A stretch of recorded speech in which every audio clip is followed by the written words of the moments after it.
नमस्कार, good morning, सत श्री अकाल, आदाब। मैं संजय कुमार आपके समक्ष उपस्थित हूँ फिर एक नए मुद्दे को लेकर जोश के नए एपिसोड में। सबसे पहले देखते हैं आज का सुविचार। सत्य परेशान हो सकता है लेकिन पराजित नहीं। जो व्यक्ति सत्य के मार्ग पर चलता है उसको भले ही कुछ समय के लिए परेशानित होना पड़े, परेशान में हो, लेकिन पराजित कभी नहीं होता। अंततः जीत सत्य की होती है। आज सबसे अहम मुद्दा है, अभी जो है कोरोना महामारी के दौरान बहुत से लोग डिप्रेशन में चले गए। डिप्रेशन एक ऐसी भयानक बीमारी है जिसमें आदमी के खुद के सपने मर जाते हैं और वो अंततः आत्महत्या करने को विवश हो जाता है। आज इसी मुद्दे पर हम चर्चा करेंगे। डिप्रेशन क्या है, डिप्रेशन क्यों होता है, डिप्रेशन के क्या लक्षण हैं और इसके क्या उपाय हैं। सबसे पहले डिप्रेशन यानी तनाव, उदासीपन। तनाव या स्ट्रेस से हर व्यक्ति जूझता है। यह हमारे मन से संबंधित रोग है। हमारी मनस्थिति एवं बाहरी परिस्थिति के बीच असंतुलन एवं सामंजस्य न बनने के कारण तनाव उत्पन्न होता है। तनाव के कारण व्यक्ति में अनेक मनोविकार पैदा होते हैं। वह हमेशा अशांत एवं स्थिर रहता है। तनाव एक द्वंद्व की तरह है जो व्यक्ति के मन एवं भावनाओं में अस्थिरता पैदा करता है। तनाव से ग्रस्त व्यक्ति कभी भी किसी काम में एकाग्र नहीं हो पाता है, जिससे उसकी कार्य क्षमता पर नकारात्मक प्रभाव पड़ता है। सामान्य दिनचर्या में भी थोड़ी मात्रा में तनाव होना परेशान होने की बात नहीं, क्योंकि इतना तनाव सामान्य व्यक्ति के विकास की आवश्यक होता है, परंतु यदि हमारे भावनात्मक और शारीरिक जीवन का हिस्सा बन जाए तो खतरनाक साबित हो सकता है। डिप्रेशन क्यों होता है? थोड़ी मात्रा में तनाव या स्ट्रेस होना हमारे जीवन का एक हिस्सा होता है। यह कभी कभी फायदेमंद भी होता है। जैसे किसी कार्य को करने के लिए हम स्वयं को हल्के दबाव में महसूस करते हैं, जिससे हम अपने कार्य को अच्छी तरह से कर पाते हैं और कार्य करते वक्त उत्साह भी बना रहता है। परंतु जब यह तनाव अधिक और अनियंत्रित हो जाता है तो यह हमारे मस्तिष्क और शरीर पर नकारात्मक प्रभाव डालता है और यह कब अवसाद में बदल जाता है व्यक्ति को पता नहीं चलता है। डिप्रेशन उस व्यक्ति को होता है जो हमेशा तनाव में रहता है। प्रायः व्यक्ति जिस चीज़ के प्रति डरता है, जिस स्थिति पर उसका नियंत्रण नहीं रहता, वह तनाव महसूस करने लगता है, जिस कारण उसके ऊपर एक दबाव बनने लगता है। अगर व्यक्ति लंबे समय तक इन परिस्थितियों में रहता है तो धीरे धीरे वह तनावग्रस्त जीवन जीने की पद्धति का आदि हो जाता है, और यदि उसे तनावग्रस्त स्थिति न मिले तो वह इस बात से भी तनाव महसूस करने लगता है। यह अवसाद होने की प्रारंभिक स्थिति होती है। और डिप्रेशन क्यों होता है? डिप्रेशन होने के बहुत सारे कारण होते हैं जिनका बारे में विस्तार से जान लेना जरूरी है। चलिए इसके बारे में थोड़ा चर्चा करते हैं। जीवन में कोई बड़ा परिवर्तन आना, जैसे दुर्घटना, जीवन में कोई बड़ा परिवर्तन या संघर्ष, किसी पारिवारिक सदस्य या प्रियजन को खो देना, आर्थिक समस्या होना, या ऐसे किसी गंभीर बदलाव के कारण, या किसी प्रतिभा परीक्षा में असफल हो जाना, 10वीं या 12वीं परीक्षा में फेल हो जाना, ऐसे बहुत सारे कारण हो सकते हैं। कभी कभी मौसम परिवर्तन के कारण भी अवसाद हो जाता है। कई लोग सर्दियों में जब छोटे होते हैं, धूप नहीं निकलती तो सुस्ती, थकान और रोजमर्रा के कार्यों में अरुचि महसूस करते हैं, परंतु ये ऐसी सर्दियां खत्म होने पर ठीक हो जाती है। खुशी और आनंद की भावनाओं को प्रभावित करते हैं, लेकिन अवसाद की स्थिति में यह असंतुलित हो सकते हैं। इनके असंतुलित होने से व्यक्ति में अवसाद हो सकता है, परंतु यह क्यों असंतुलित बाहर निकल जाते हैं इनका अभी तक पता नहीं चलता है। कुछ मामलों में अवसाद का कारण आनुवंशिक भी हो सकता है। यदि परिवार में पहले से यह समस्या रही हो तो अगली पीढ़ी को भी यह होने की आशंका बढ़ जाती है, परंतु इसमें कौन सा जीन शामिल होता है इसका अभी तक पता नहीं चल पाया है। डिप्रेशन होने के दुष्प्रभाव क्या हैं? अवसाद एक मानसिक स्वास्थ्य विकार होता है जो कुछ दिनों की समस्या न होकर एक लंबी बीमारी होती है। विश्व स्वास्थ्य संगठन के अनुसार अवसाद दुनिया भर में होने वाली सबसे सामान्य बीमारी होती है। विश्व में लगभग 350 मिलियन लोग अवसाद से प्रभावित होते हैं।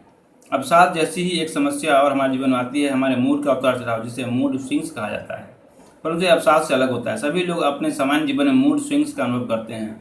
यह कुछ लोगों में कम, कुछ लोगों में ज़्यादा होता है, परंतु यह अवसाद की श्रेणी में नहीं आता।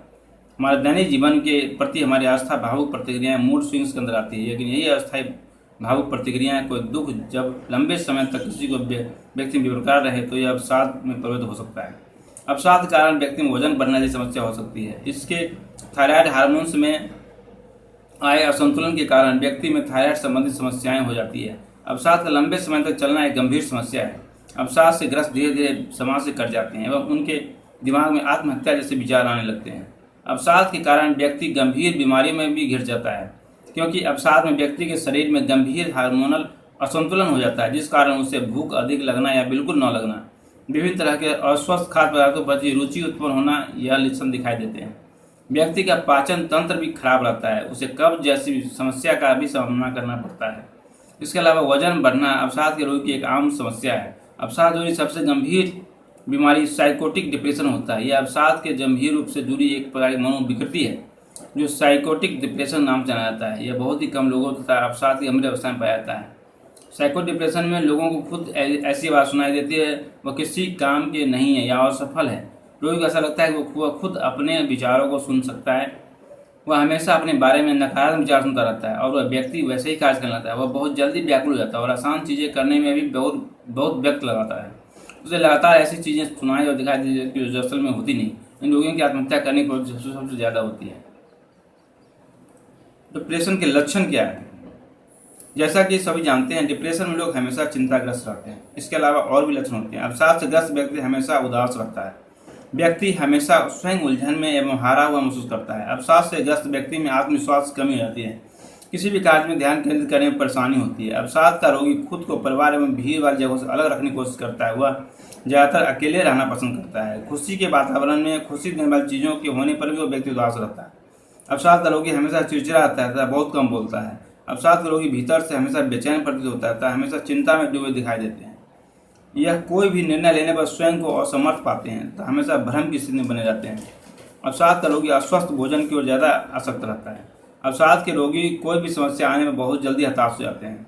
कुछ अवसाद के रोगियों में बहुत अधिक गुस्सा आने की समस्या दिखी जाती है। हर समय कुछ बुरा होने की आशंका से घिरे रहते हैं। और डिप्रेशन से बचने के क्या उपाय हैं? डिप्रेशन से प्रभाव से बचने के लिए जीवन शैली और आहार में कुछ बदलाव लाने की जरूरत होती है। अवसाद के रोगी को भरपूर मात्रा में पानी पीना चाहिए तथा फलों और सब्जियों का अधिक सेवन करना चाहिए जिसमें पानी की मात्रा अधिक हो। पोषक तत्वों से भरपूर भोजन करना चाहिए जिसमें शरीर के लिए जरूरी सभी विटामिन खनिज हो। हरे पत्तेदार सब्जियां, मौसमी फलों का सेवन करना चाहिए। चुकंदर का सेवन जरूर करें। इसमें उचित मात्रा में पोषक तत्व होते हैं जैसे विटामिन, फोलेट, यूराइडिन और मैग्नीशियम आदि। यह हमारे मस्तिष्क में न्यूरो ट्रांसमीटर की तरह काम करते हैं जो कि अवसाद के रोगी में मूड को बदलने का कार्य करते हैं। अपने भोजन में ऑलिव ऑयल का इस्तेमाल करें। इससे उचित मात्रा में एंटीऑक्सीडेंट और मोनोसैचुरेटेड फैटी एसिड पाए जाते हैं। यह हृदय रोग तथा स्वास्थ्य दूर करने में मददगार होते हैं। अवसाद के रोगी में अस्वस्थ व्यक्ति एवं अधिक भोजन करने की प्रवृत्ति होती है। अतः अवसाद के रोगी जितना हो सके जंक फूड और बासी भोजन दूर रहना चाहिए। इसमें घर पर बना पोषक तत्व भरपूर और सात्विक भोजन करना चाहिए। अपने भोजन में एवं सलाद के रूप में टमाटर का सेवन करें। टमाटर में लाइकोपिन नाम का एंटीऑक्सीडेंट पाया जाता है जो अवसाद से लड़ने में मदद करता है। इस शोध के मुताबिक जो लोग सप्ताह में 4-6 बार टमाटर खाते हैं वे सामान्य की तुलना में कम अवसादग्रस्त होते हैं। जंक फूड का सेवन पूरी तरह छोड़ दें। अधिक चीनी एवं नमक का सेवन नहीं करें। मांसाहार और बाजी भोजन नहीं करें। जीवन शैली, अब देखिए जीवन शैली भी कुछ चेंज करने की जरूरत है। इसमें अवसादग्रस्त रोगी उचित खान पान के साथ अच्छी जीवन शैली का भी पालन करना चाहिए। जैसे व्यक्ति को अपने परिवार दोस्तों के साथ अधिक बिताना चाहिए। अपने किसी खास दोस्त से मन की बातों को कहना चाहिए। सबसे जरूरी बात है कि अवसाद से जो व्यक्ति ग्रसित है उनके दोस्त या माता पिता को चाहिए कि उनको अकेले में कभी न छोड़ा जाए। हमेशा उनको पॉजिटिविटी में बताने वाली बात से अवगत कराना चाहिए और उन्हें हमेशा ये महसूस कराना चाहिए कि हम सब उनके साथ हैं और ऐसी कोई परिस्थिति आएगी तो आपको अकेले हम नहीं छोड़ेंगे। और सबसे बड़ी बात है कि व्यक्ति को उनके दोस्त की और जिम्मेदारी होती है तो सुबह सुबह सैर करने जाना चाहिए साथ में लेकर और उनको योगासन प्राणायाम भी करवाना चाहिए। अवसाद के रोगी को ध्यान या मेडिटेशन करना चाहिए। प्रायः अवसादग्रस्त व्यक्ति खुद को एकाग्र करने में असफल पाता है लेकिन शुरुआत में थोड़े समय के लिए ही ध्यान लगाने की कोशिश करनी चाहिए। यदि किसी व्यक्ति को दुर्घटना या किसी खास कारण की वजह से अवसाद हुआ है तो उसे ऐसे कारणों से जगह से दूर रखना चाहिए। कुछ दिनों के लिए जगह चेंज कर लेना चाहिए। कोई पहाड़ी एरिया में जाकर कुछ समय बिताना चाहिए, वहाँ की आबो हवा का आनंद लेना चाहिए। स्वयं को सामाजिक गतिविधियों में सक्रिय रखना चाहिए और अकेले रहने की आदत से बचना चाहिए। देखिए, हर अवसाद व्यक्ति परेशान हो सकता है और परेशानी में रहता है, लेकिन उन्हें समझना चाहिए कि जीवन में मुश्किलें तो आती रहती है, इसलिए मुश्किलें को देखकर घबराना नहीं चाहिए। मैं अब एक को सुनाता हूँ 4 लाइन का। एक बहुत किसी शायर ने कहा है कि मुश्किलें दिल की इरादे आजमाती है, स्वप्न के पर्दे निगाहों से हटाती है, हौसला मत हार गिरकर ओ मुसाफिर, ठोकरें तो इंसान को चलना सिखाती है। इसीलिए आप उठें, प्रयास करें। डिप्रेशन से बहुत जल्दी यदि इन सब बातों का ध्यान रखें तो निकल सकते हैं। आपके नज़दीक जो भी बाधाएं आएंगी वो धीरे धीरे दूर होती जाएंगी। कहा भी गया है कि बाधाएं कब रोक सकी है आगे बढ़ने वालों को, विपदाएं कब रोक सकी है मरकर जीने वालों को। स्वामी विवेकानंद ने कहा था, उठो जागो और तब तक मत रुको जब तक कि अपने लक्ष्य को प्राप्त न करो।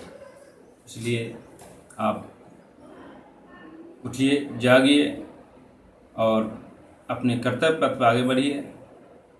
आपकी सभी समस्याएं धीरे धीरे वैसे ही दूर हो जाएगी जैसे सूर्योदय होते ही अंधकार दूर हो जाता है। नमस्कार, धन्यवाद, आपका बहुत बहुत धन्यवाद। यदि आप इस एपिसोड को पसंद करते हैं तो आप लाइक कीजिए, सब्सक्राइब कीजिए। अभी आप मैं एक प्रश्न पूछूंगा, उसका जवाब कमेंट में दीजिएगा। हमें बहुत खुशी होगी यदि अधिक लोग इस कमेंट में जवाब देंगे। बस ध्यान से सुनिएगा। भारतीय राष्ट्रीय गीत वंदे मातरम किस पुस्तक से लिया गया है एवं इनके रचयिता कौन है? प्रश्न एक बार फिर सुनिएगा। भारतीय राष्ट्रीय गीत वंदे मातरम किस पुस्तक से लिया गया है एवं इनके रचयिता कौन है? आप कमेंट से जवाब दे सकते हैं। बहुत बहुत धन्यवाद। आप घर पर रहिए, स्वस्थ रहिए, मस्त रहिए एवं सुरक्षित रहिए। धन्यवाद।